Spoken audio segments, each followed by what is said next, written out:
జూబ్లీహిల్స్ ఎన్నిక వేళ మళ్ళొక్కసారి కేసీఆర్ బయటికి వచ్చి లేదంటే ఇంటర్నల్ మీటింగ్స్లో మాట్లాడినంతా కూడా మీడియాలో చూస్తున్నాం. కాంగ్రెస్ పార్టీ వైఫల్యాలను ఎండగట్టాలి, కాంగ్రెస్ పార్టీ ఏ విధంగా మోసం చేసిందో చెప్పాలని చెప్పి వాళ్ళ నాయకులకు ఉద్బోధ చేసే క్రమాన్ని చూస్తే డెఫినెట్గా ఇలా కేసీఆర్ గారి గురించి మాట్లాడుకోవాల్సిన సందర్భం వస్తుంది.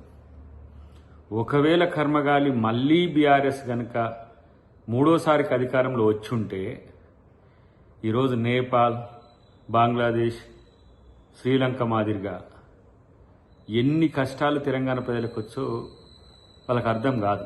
ఇవాళ సర్వనాశనం చేసిన బీఆర్ఎస్ పార్టీ, తెలంగాణను విధ్వంసం చేసిన బీఆర్ఎస్ పార్టీ నాయకుడు కేసీఆర్ తెలంగాణలో కాంగ్రెస్ వైఫల్యాలని మాట్లాడుతుంటే ఎంత హాస్యాస్పదంగా ఉంటుందో చూడాల్సిన అవసరం ఉంది. 8 లక్షల కోట్ల పైచిలకు అప్పులు చేసి రాష్ట్రాన్ని అప్పుల కుప్పగా మారిస్తే ఈరోజు ముఖ్యమంత్రి రేవంత్ రెడ్డి గారి నేతృత్వంలో క్యాబినెటే కాకుండా ముఖ్య నాయకులంతా కూడా ఏ విధంగా ఈ రాష్ట్రాన్ని ఈ స్థితి నుంచి బయటికి తీసుకురావాలని చెప్పి మల్లగుల్లాలు పడుతుంటే సహకరించాల్సింది పోయి పనికిరాని ప్రాపగండాలతోని వాళ్ళ కొడుకు వాళ్ళ అల్లుడు చేస్తున్న ప్రకటనలు చూస్తుంటే వీళ్ళు రాజకీయ నాయకులేనా అనే స్థితి ఉన్నది. ఫస్ట్ వాళ్ళ పరిస్థితి చూడు.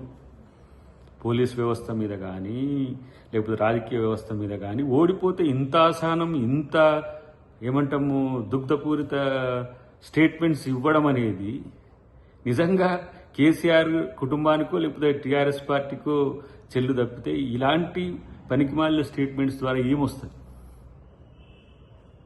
ఈరోజు వారి కూతురు ఎందుకు బయటికి వెళ్ళిందో చెప్పలేని ఒక మౌన దీక్షలో కేసీఆర్ వండుకుంటూ కాంగ్రెస్ పార్టీ వైఫల్యాల గురించి మనం ఊకదంపుడుగా ప్రచారం చేద్దామని చెప్పడం అనేది ఎంత సిగ్గుచేటు.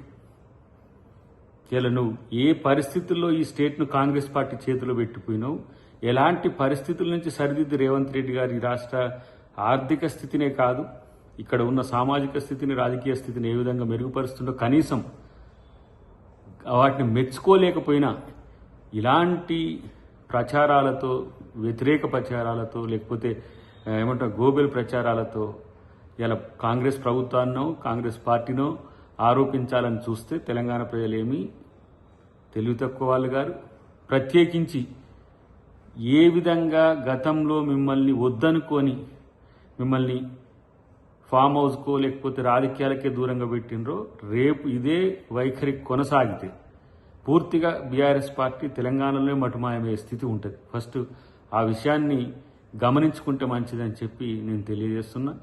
అంతేకాకుండా తెలంగాణ రాజకీయాలలో కొత్త ఒరవడి తీసుకురావడం అనేది ఇలా రేవంత్ రెడ్డి గారు చేస్తుండ్రు. దాన్ని పూర్తి స్థాయిలో జీర్ణించుకోలేకనే బీఆర్ఎస్ పార్టీ నాయకులు ఒక కాలకేయుల మాదిరిగా, ఒక సైకోలుగా, లేదంటే ఇంకా చెప్పాలంటే ఒక జిలస్ మైండ్తో చేస్తున్న వాదనలు తెలంగాణ ప్రజలు కానీ జూబ్లీహిల్స్ ప్రజలు కానీ పట్టించుకోకండి అని చెప్పి కోరుకుంటున్నాం.